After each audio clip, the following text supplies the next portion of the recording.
3. You will hear a number of different recordings and you will have to answer questions on what you hear. There will be time for you to read the instructions and questions and you will have a chance to check your work. All the recordings will be played once only. The test is in 4 sections. At the end of the test, you will be given 10 minutes to transfer your answers to an answer sheet.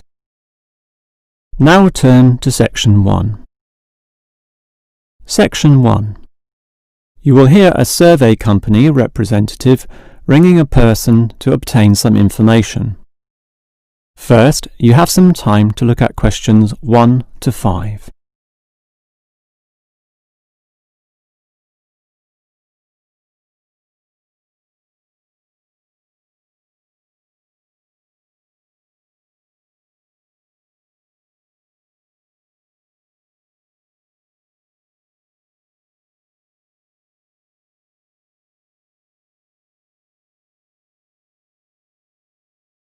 You will see that there is an example that has been done for you.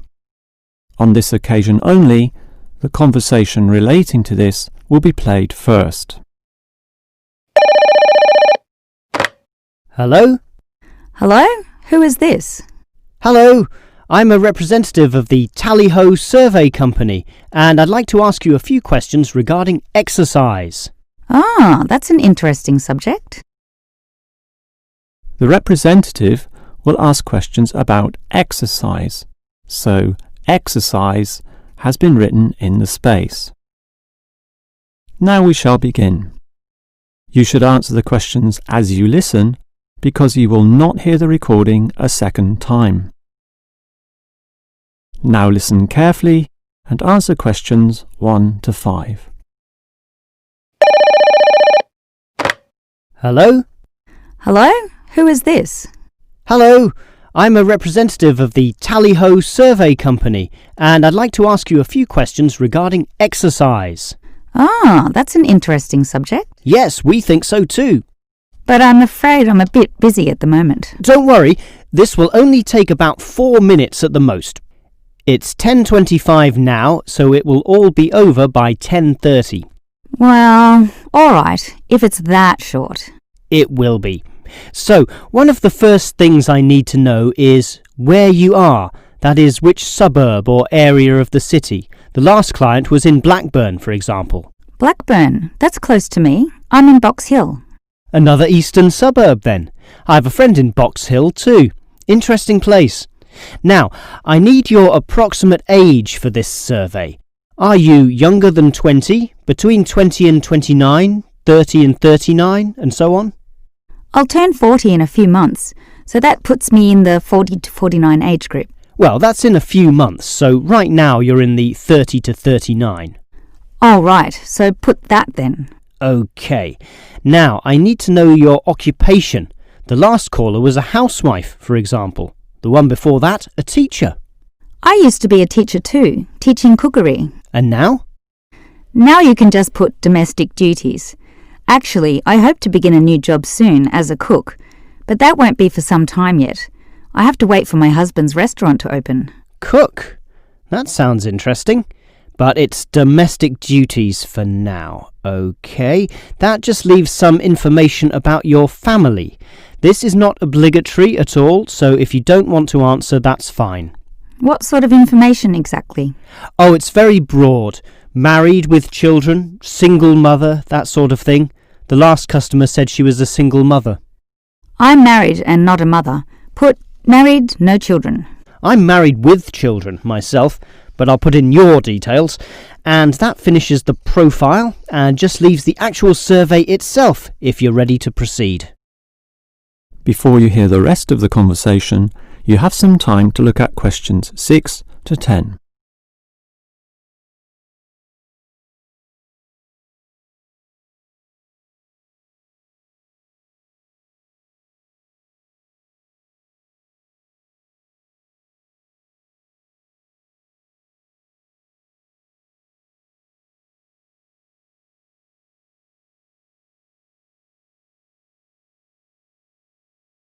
Now listen and answer questions 6 to 10.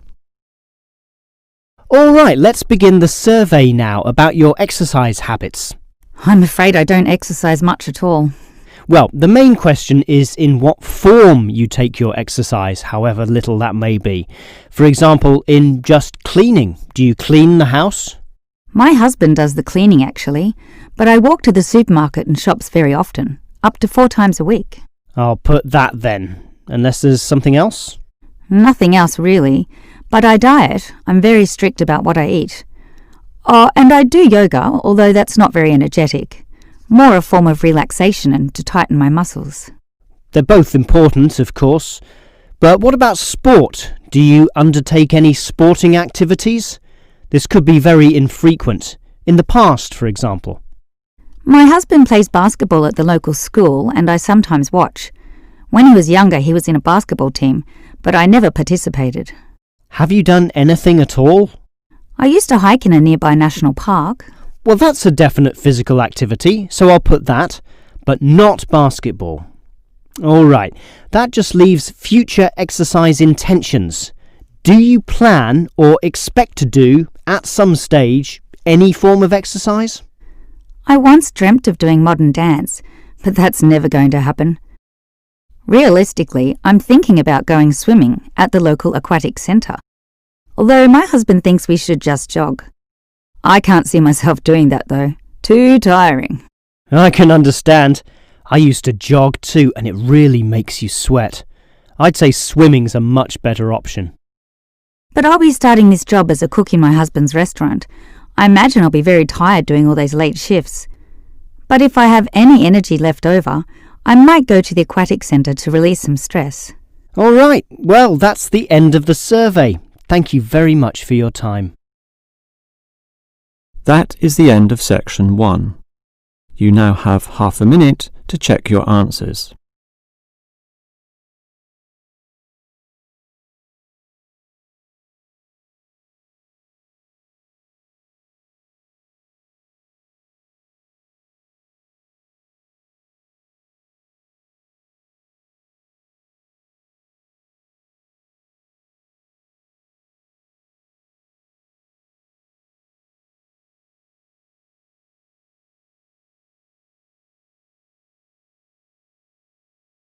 Now turn to section 2.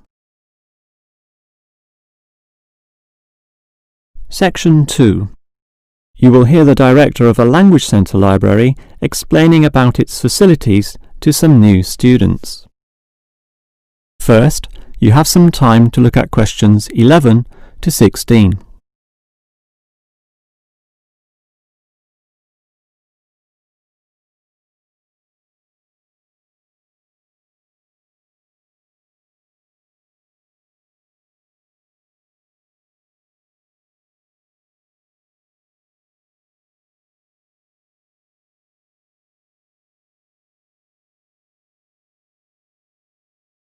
Now listen carefully and answer questions 11 to 16. Welcome to the library, or the ILC, which means Independent Learning Centre, and let me explain about some of its facilities. We're standing here at the entry gates next to the borrowing desk. That's where you check out any books, but you are also advised to study in the library here, since most of our material cannot be borrowed. Thus, we have seating along the middle of the library, and in that far corner in front of us on the left, we have the quiet reading section for some serious reading activity. We used to have the computers there, but then realised that that corner was very quiet and thus better suited for the purpose it now has. The computers were instead shifted to a more central location, right beside us here on the left. Again, somewhat confusingly, this area once housed the newspaper and magazine section, but the people in the quiet reading area had to walk too far to collect this literature, so it was moved to right beside them in the adjacent corner. So, feel free to read the newspapers there, but the reference books, those huge weighty dictionaries, atlases and encyclopedias, were all situated at the opposite end of the building, against the wall. This was because they weren't generally that popular, and we wanted more space for the magazine racks, always a favourite with readers. Okay, as well as reading, you need to work on your listening skills, and for that you need the audio section. Again, such an activity needs a quiet area, so we put this in the last remaining corner up there on your right, as you can see. There are CD players and headphones, so just borrow the listening packs, sit down there and listen away. Right, that just leaves the main library. In other libraries, that's often right beside the newspaper and magazine section, allowing freedom to choose from all genres of literature, but here we've got them further apart. For the main library, just follow your nose past the central seating there, and it's there among all that shelving, upon which you'll find an abundance of interesting books and listening packs to use. Before you hear the rest of the talk, you have some time to look at questions 17 to 20.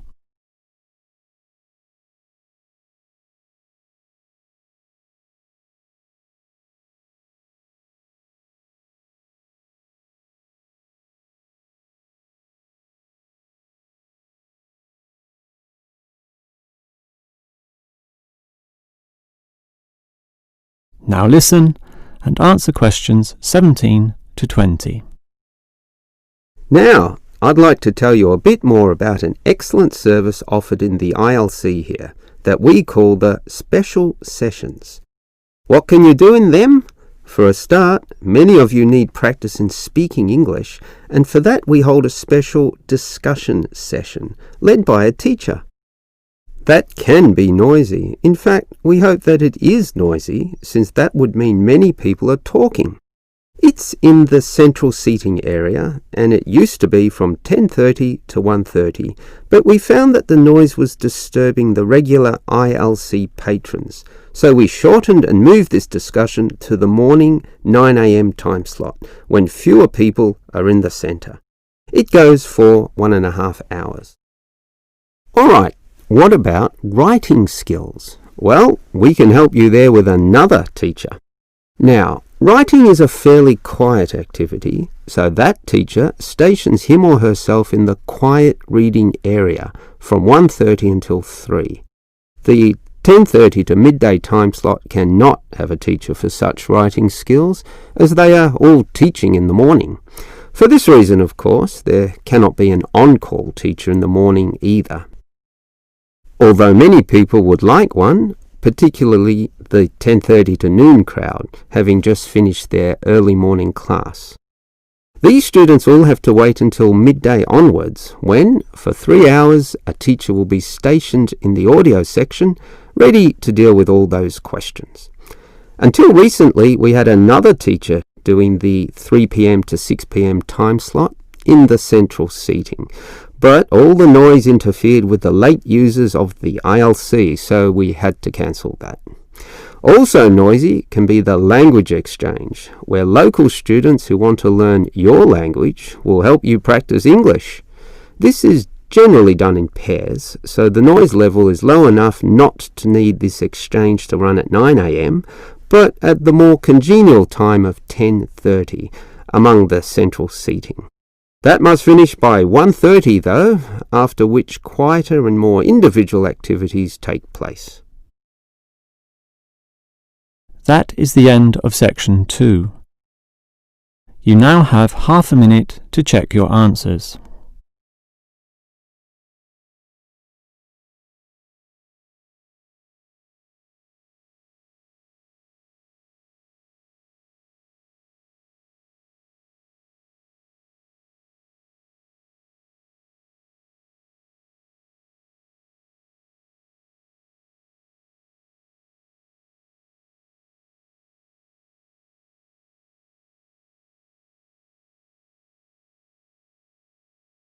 Now turn to section 3.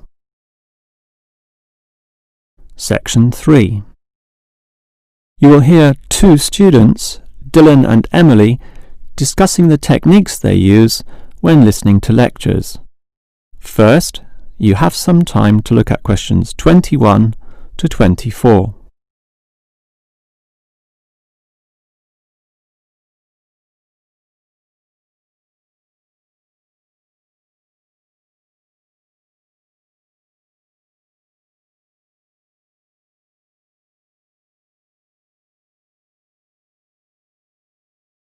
Now listen carefully and answer questions 21 to 24. Hi, Emily. What did you think of that lecture? A bit hard to follow, but I have some good lecture listening note-taking strategies which really help, so I can review the lecturer's message later. Lecture listening note-taking strategies? Review it later? That sounds interesting. I must admit, I struggle a bit to take down the gist of what I hear. Look at my notes. Well, I can see a basic problem immediately. You're writing full words, such as century, when all you need is a C. And don't write increase, just draw an up arrow. And why write thousand when a TH will do? I see. Just use symbols. That's not a bad idea at all.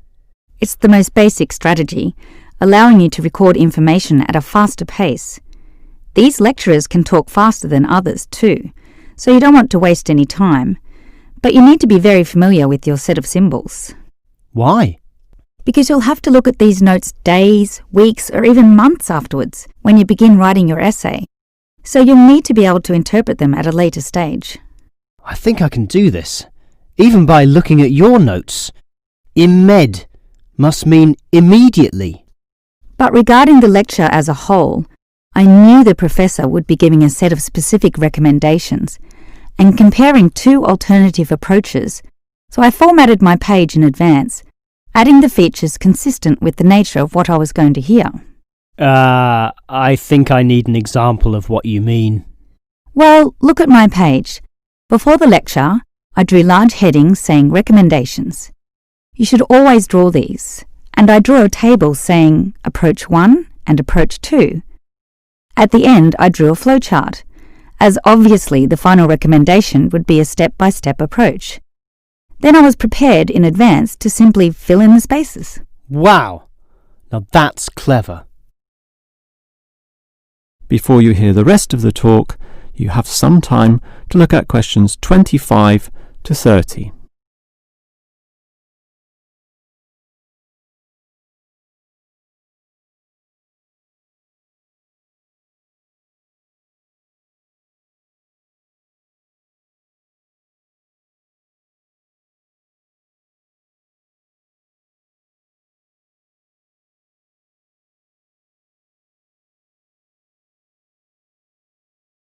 Now listen and answer questions 25 to 30. Your advice about note-taking sounds great, but I still have one question, Emily. How are you able to design your page in advance? I mean, how can you predict the nature of the talk and know which design is likely to work best? It's rather obvious when you think about it. What's your next lecture about? Legal studies. Well, that suggests to me that you'll need a flowchart, since the judicial system has a very logical, do this first, do that second approach, which must be followed in that order.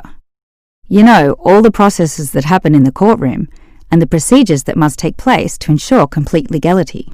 Sure, that's the way law is, very linear and orderly. But what about culture studies? That's just a mass of comparisons of different cultures. Which tells you that you'll need a table where, in tabular form, you can efficiently write down information. But often the lecture's not that simple. The professor throws in a really complex mix of ideas. Then use a spider graph, like the web a spider makes, where there's a central idea around which you attach all the associated thoughts and ideas and impressions. I see. I think I understand. And that would be very quick too, very efficient. I like that.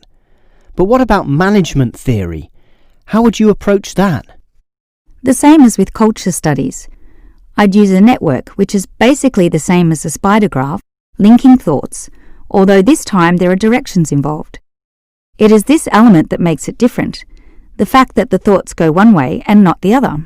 Okay, has directions. It sounds logical. And what about the other subjects, such as political science? There's no predictable order to that. Well, for that I'd just put my notes in a line, that is, in linear or straight line fashion, and these notes would use symbols, of course, to save time. Okay, that just leaves mass media. For that, I wouldn't have any special design at all. As you say, sometimes it's impossible to predict in what way lecturers will present their information, in which case the best you can do is pre-write headings, but not specific, just general, as in Main 1, Main 2, Sub 1, 2 and 3, and so on.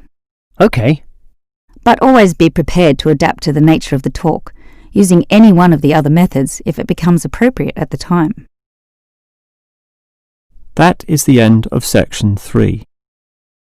You now have half a minute to check your answers.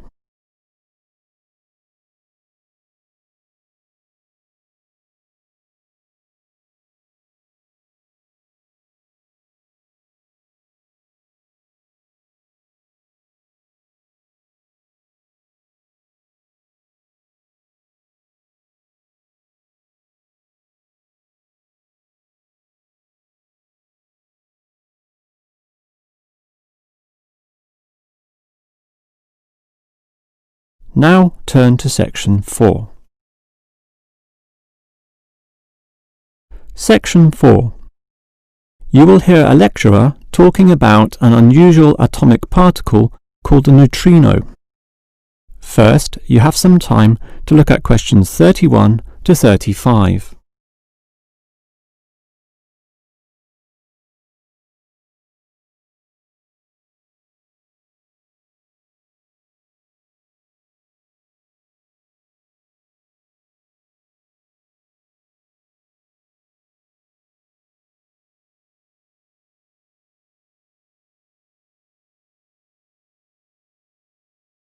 Now listen carefully and answer questions 31 to 35. When considering the smallest unit of matter, the atom, most people know of electrons, protons and neutrons, but almost none know of another particle, even though they are constantly emitted from the sun in the trillions, with 100 to 200 billion of them regularly passing through your body every second. To repeat, that's not thousands, not millions, but billions every second. You don't feel them because they are small. In fact, so tiny that we can barely detect their presence at all. These mysterious particles are called neutrinos. Despite such an abundance, detecting them is a huge undertaking, and there are many reasons for this. Firstly, the neutrino itself is so small that you need to eliminate absolutely all other particles around. To do this, you need what is called a clean room, one that has an extremely low level of dust, microbes, floating particles, or chemical vapors. You probably don't know it, but the air around you right now has almost 40 million particles per cubic meter. In contrast, the cleanest of clean rooms has less than 10. The second problem is that you also need an environment with absolutely no background radiation. At the surface of the Earth, such radiation is all around, from the sun and sky, and from TVs and communication devices. The only way to screen out all that is to go underground, and I mean deep underground. For example, the Sudbury Neutrino Observatory in Canada uses an old nickel mine, one of the deepest in the world, and puts the observatory in its lowest tunnel, more than 2 kilometers below the surface. At such depths, stray radiation is sufficiently screened out to allow neutrinos only to pass by. The final problem is that you need an elaborate detection system, and this apparatus is huge, and its installation in this deep underground cavity presents quite a headache. Holding such a weighty construction safe and secure requires complex engineering work, such as rock bolting and support structuring. This obviously requires great care and takes a lot of effort. Before you hear the rest of the lecture, you have some time to look at questions 36 to 40.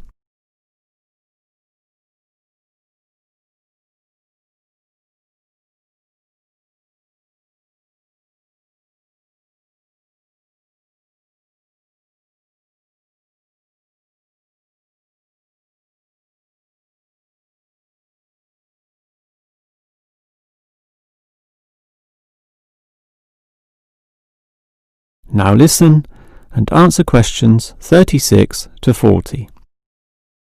So I've told you about the difficulty in detecting neutrinos. They are tiny, virtually weightless, have no electric charge, and hardly interact with anything at all.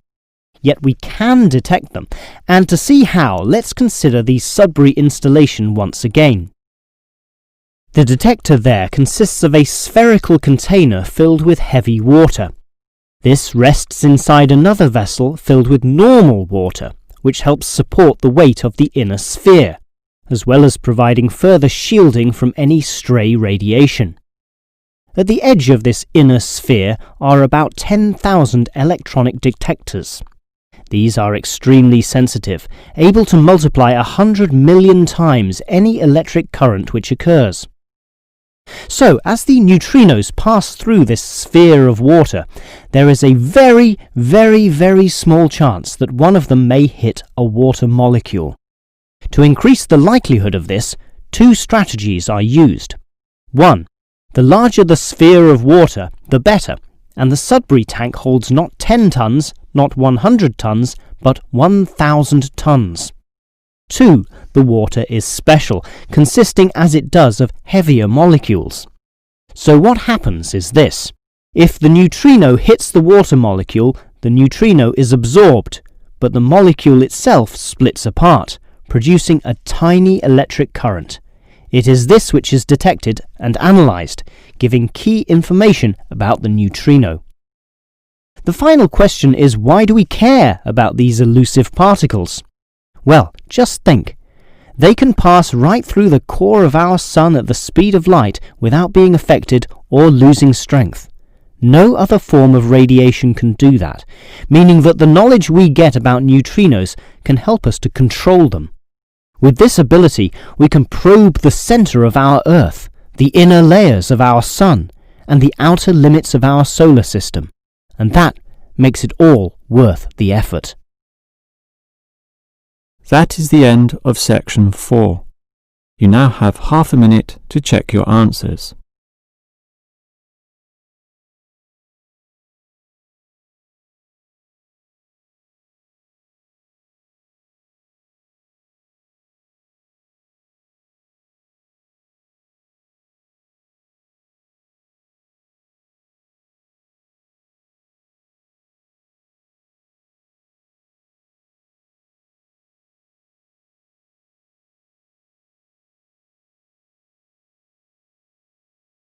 That is the end of the listening test. In the real IELTS test, you would now have 10 minutes to transfer your answers to the answer sheet.